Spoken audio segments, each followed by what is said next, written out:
I want to welcome you to Dream Chasers Radio with me, your host, Yaya Diamond. What's up, peoples? How you doing? Today, I am happy. And that's exactly what we're going to be talking about today. The title of the book that we're talking about today, because this is the author's edition, is Today, I'm Happy. Hey!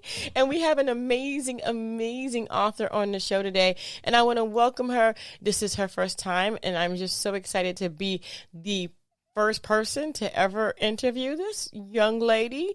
Miss Leona, welcome to the show. Well, I thank you very, very much. Oh, I'm very happy to be here. And today I truly am happy. I hear that, sister. I am telling you very much so that I am happy every day. Yes. Definitely. So but it takes a while to get there, doesn't it? It does. It's like, okay, so this is it? This is the life? Well, shoot. I might as well be happy. What the heck? So that's how it happened. But it does take a while for you to understand that this is it. This is what you got. You got to be happy. Definitely got to be happy. So tell us about yourself.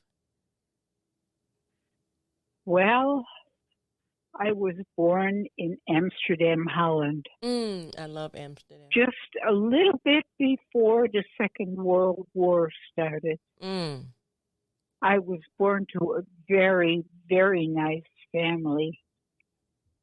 And my grandfather had a big business that he started by bringing mustard from Belgium into Holland.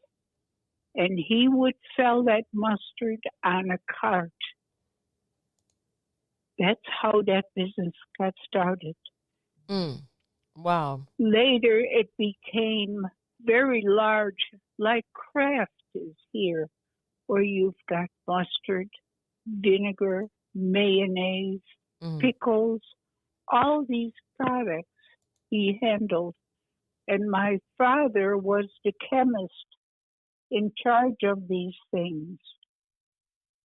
During the war, the Germans asked my grandfather to make food for the school children. Now, if anything was left over, my father would take that barrel and roll it to the front of our house. We lived right on the Amstel River. And he would tell me, go to so-and-so, they can have one pan, and that lady can have 4. I said, but Daddy, there's only one lady living there. And he says, no. He says, you do what I tell you to do. There is a reason, and it's not your business. But later I found out that's where the Jewish people were hiding. It's amazing the things we learn as a small child. Oh, my goodness. During this time, I wasn't able to go to school. The school teacher would come to our house, and they also came to my cousin who lived right down the street. But after the war was over, we were once again going to school, horse and buggy. There were 2 horses that would pull the buggy. And I would go with my cousin. Actually, cousins, there was a boy and a girl. And now my sister was joining us also. Wow. It's just, I loved learning, and I loved going to school. That's amazing. But it wasn't long after the war that my father was able to get on a plane with a Canadian fighter and go to visit Canada. And he went to see his brother who was living in Chicago. And my father decided it would be very wise for us all to immigrate to the United States. I was 11 years old, and I believe it was November the 24th, 1948, that I had the opportunity to get off the boat, and I was the first one to run and kiss the ground of the United States. Oh, my gosh. Wow. I had just passed the Statue of Liberty. Wow. And here I was kissing the ground of the United States. And my uncle was there. And his daughter came as well. We went to the Empire State Building. We went to see New York. Mm. And right after that, we went directly to the train station to get on the train to get to Chicago. Mm. It was quite a trip. Mm. And coming there, my uncle showed us our new home, which was right on State Street in the southern part of the town. And a block away was the Catholic church where I was going to school. Things changed rapidly. Wow. About a year later, my mom decided she wanted to go and move to Oak Park, but she allowed me to finish my 8th grade right there at that Catholic school and church. Mm-hmm. And it was Father Bonenberger who loaned my father some money so they could buy a home in Oak Park and to start a business. You know, we weren't allowed to take money from Holland to the States at all because they needed the money to rebuild the country. Mm-hmm. So our money was stuck. But my father did have a good friend from Holland who also loaned us some money. And here my father started his own business, which is still going today. And I have a brother who is running that business. And I believe he had 5 children, and they're all into that business as well. Mm-hmm. And it's a meat company. They deliver food to schools and to institutions, to the services. And it's not available in the store. It's all a commercial account. Mm-hmm. Gosh. Wow. Don't you have any questions from me? You're just taking me. I'm loving this. You know, I'm a listener.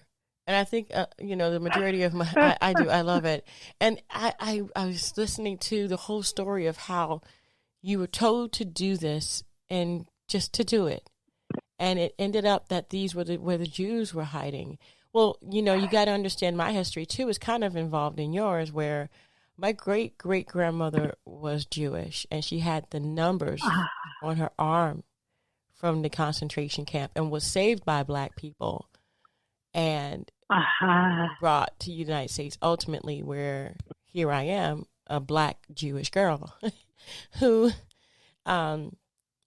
has a history, but I don't understand that history. I was never taught, because outside what people see me as is a Black person, but they don't understand the history. So it kind of took me back to seeing my grandmother's arm, and then you're saying, you got the chance to come here, and I mean, it was just an amazing story. I was just, I'm all in. I'm all in. Oh, I'm all in. You sweetheart. It's wonderful. Just beautiful, the story. And so tell me about the book and how you figured out that you are a happy person? How I figured out what? I'm sorry, I didn't get that. Tell me about your book and how you figured out, and when did you figure out you were a happy person and that you're happy today? It took quite a while. Mm-hmm. First of all, I did have a wonderful education, and my mother helped me a lot. Mm-hmm. But somehow or another, I came to become a teenager, and boys started to interest me. Ooh. And here, next thing you know, I've got a boyfriend who's quite a bit older than me. Mm-hmm. And he would take me and buy me a drink at the bar down the street on Roosevelt Road. I shouldn't be doing things like this. No.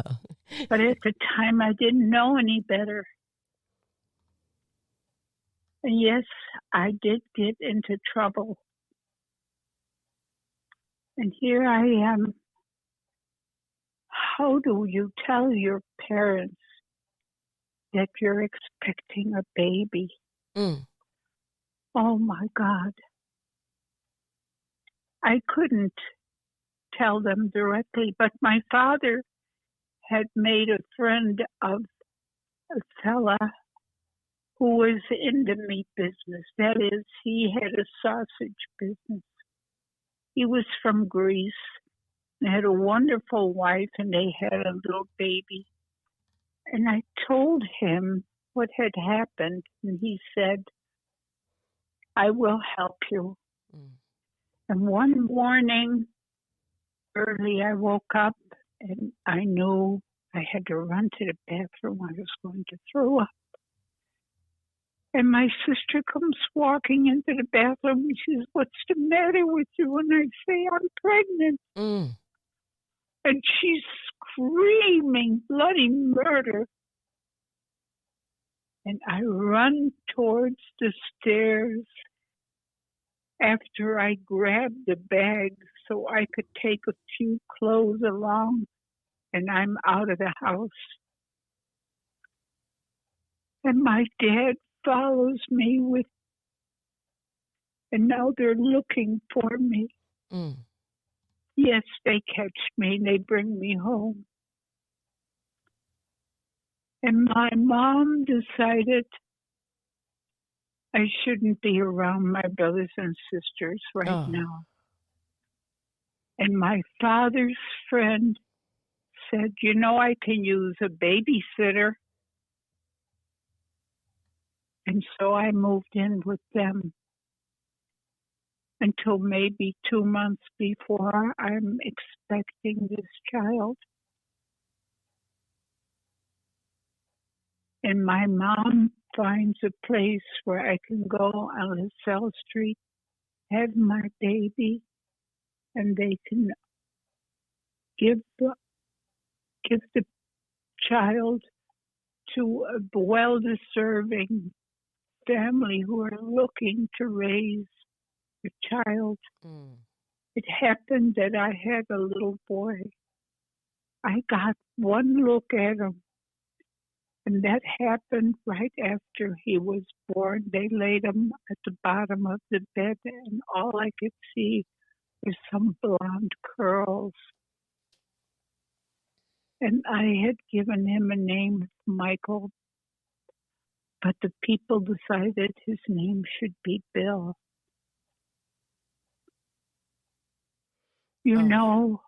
While I was there at that institution, my mom and dad came every day to take me out for dinner. Mm. Every day they came. They wanted to make sure that I was going to be all right. And when it was over with, my mom picked me up, took me home, and she had made lunch for myself and my brothers and sisters. So here we are eating lunch, and my youngest brother says to me, You remind me of Mary of Magdala. I didn't know how I was going to handle it, but I prayed. And the lucky thing is one day while I was there at that institution, which was St. Vincent, I was able to sneak in to another floor where I saw another couple picking up the baby. Oh. And they were so happy with that child. And I thought, my little boy is with a good family too. Uh-huh. I was just sure of it. And there was nothing further I can do. It was now time for me to go to college. But I had to get some kind of work first. Mm-hmm. And my mother took me to downtown, where she took me to an insurance company. Okay. It was USF&G Insurance. And she introduced me, and they got some information from me, and they decided to keep me there. And I was working for $46 a week. Oh. And I would take the train to Oak Park. And as I got off in Chicago, I would go to Jackson Boulevard, where I was working. And the $46, of course, yes, they took something for Social Security, but right. Whatever I got, $10 went to my mom, $10 went into a savings account, and the rest I used to get what I needed, my transportation, my little food, whatever. Mm-hmm. Wasn't long that I was finally able to go to DePaul University, which is the Catholic University in Chicago. Mm-hmm. I just loved it, and I did very, very well. I met some wonderful people. I did get another boyfriend. You did. Wow. His name was Bill Mundy, and he worked for a traveling company. They picked up people's furniture and delivered it to different places. Wow. We became friends for many years. Mm-hmm. Wow. You know, I couldn't think of the fact that I'd given up this child. Yeah. There was nothing more that I could do. Did you ever find him? And I didn't want to get a hold of him. I couldn't even do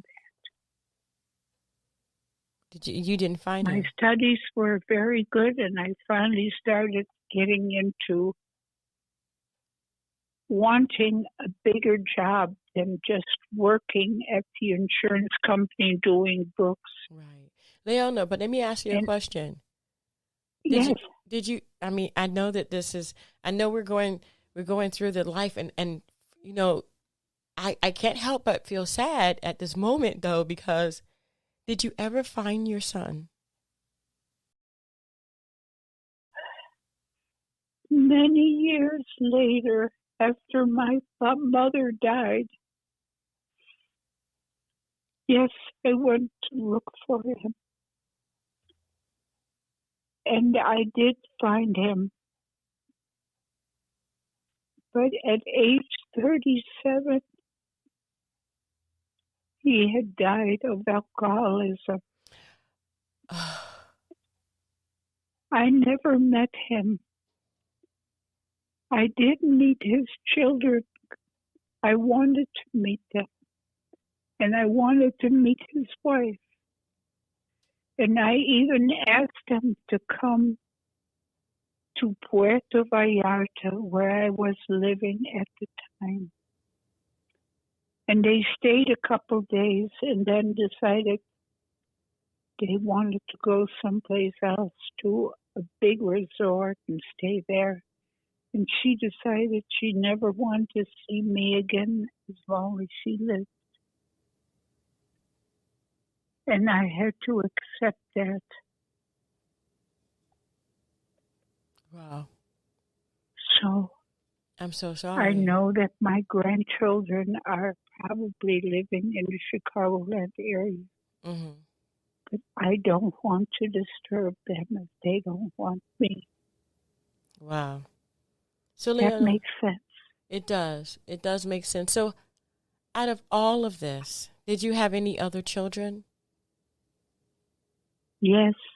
Wow. You know, at age 24, after working very hard first at the insurance company, then for Sears Roebuck and Company, I was a secretary to the buyer of drugs and cosmetics.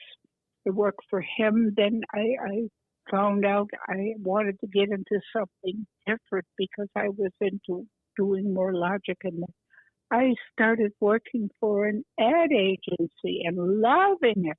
Mm-hmm. As a matter of fact, one of the places where I worked, I was representing a brewery.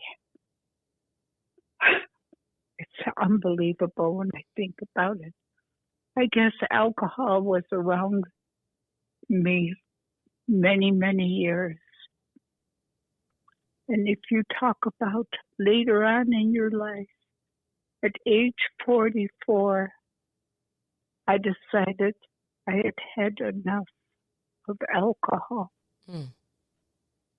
I had owned my own nightclub, as a matter of fact. Wow. But there's so many things in between that happened. Like at age 24, I met the most wonderful man. And he was of Dutch descent as well. His mother was absolutely fantastic. Mm. And we started an excavating business. Can you believe that? Wow. And we did all kinds of work, like setting up apartment structures. As a matter of fact, I met a girl here in Tucson who, of all things, lived in one of the units that we had constructed. But he also went and did the sewage treatment plant in Brooksville, Florida. It was a big company. We worked very hard. I did all his books. I made sure all of his employees got their weekly wages and that they had something to drink on the job. That's what I needed, water. Yeah. I picked up the plans. F.W. Dodge was a company that told you what was being built in our area. And that's how I was able to find out what contractor company would be looking for an excavator. Mm-hmm. So I would pick up the plans and bring them to my husband, and we would sit down and figure out how much the jobs would cost. Right. And I would be delivering the estimate, and I did all the book work that was necessary until finally he got hurt badly running one of the big booms. It hurt his back. Mm. He couldn't do it any longer. We went to Colorado, and he did some skiing. It seemed like the up and down that he got as he was skiing helped his back. Mm-hmm. And we now were asked, would we like to work in the real estate business? Right. And here comes this big company that's selling ranches. And believe it or not, we sold one whole lot. They would take me on a vacation trip because of the 5 agencies that they had working for them. I was always in the top 10. My husband and I, we just sold a lot. Wow. But finally, he became sick and tired of doing all of that selling. Right. And he decided, well, he wanted to get back into the land business. Right. Well, when you hold on a second. So when you had the children, because we have very limited time. When you had the children, what was that like for you? Because I know that you lost one. You know what I mean? Not like, but then you had your others. What was that like for you? To have my old child and to be with that man. Those were the best years of my life. My old son was born within the first year of my marriage. And I just loved the heck out of him. Mm-hmm. And then my second one came a year and a half, 2 years later. And my third came about 2 years after that. I had 3 sons. Wow. 3 sons. Wow. And I took them to school when it was time to take them there. And I loved the pieces out of them.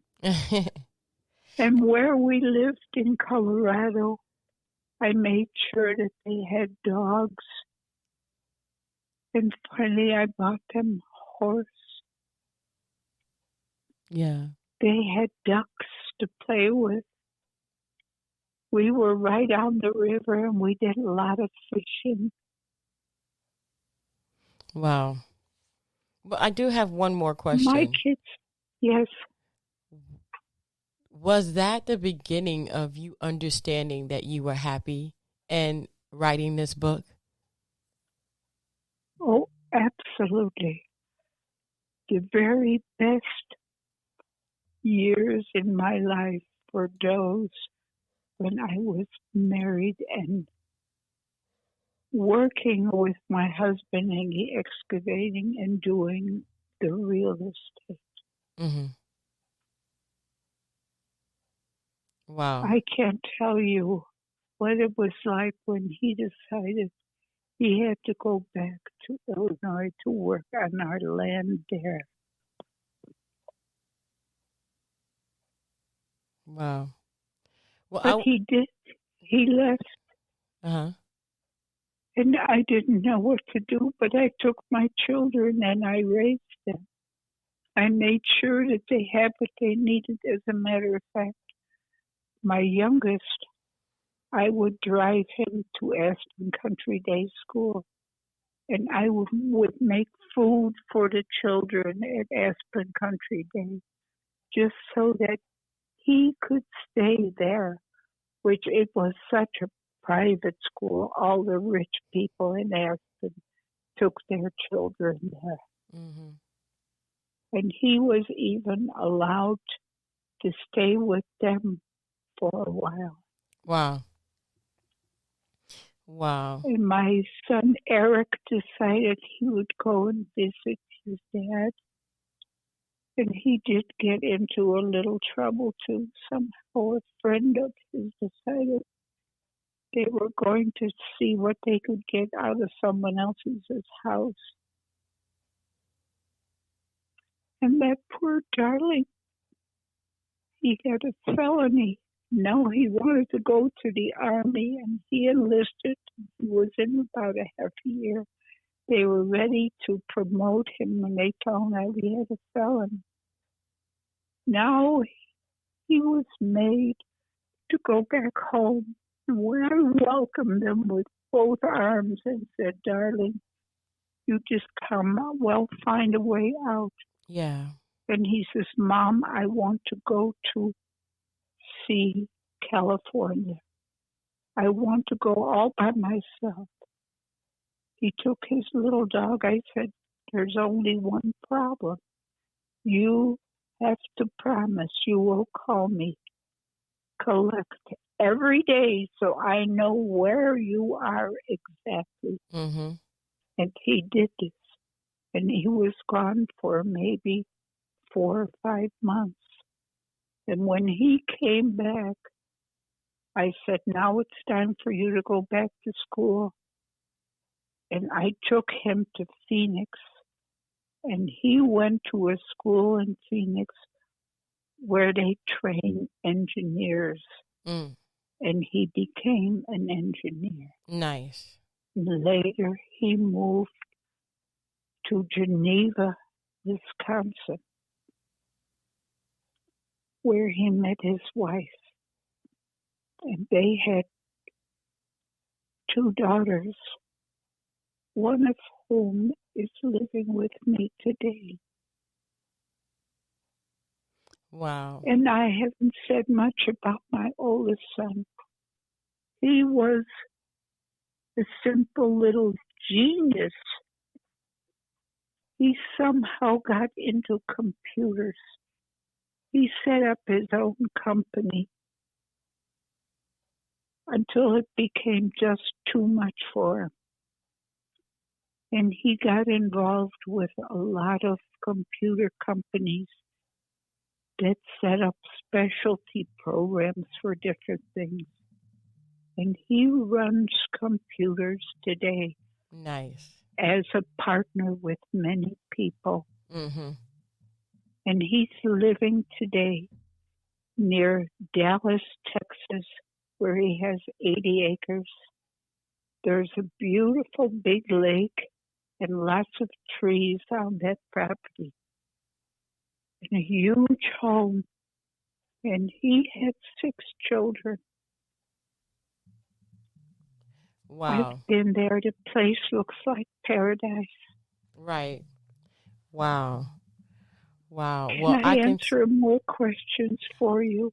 I think that's it. I think that we got the gist of it because I think I'm happy now. I think I am happy now. I think that, you went through, but I would be happy too. And you have to be happy. And we're gonna have the link for your book in the description so people can find out more about you because your story is intriguing and it is wonderful. Thank you. Thank you. And thank you guys so much for tuning in. Don't forget to dare to be different. And until next time. Will you keep yourself on your focus? I will. All right. I will. Makes you happy right there. Definitely. Thank you. Definitely. And Leona, thank you so much. And thank you guys so much. And don't forget to dare to be different. Until next time, Thank guys. you. Bye. Have a wonderful day. Bye-bye. You too.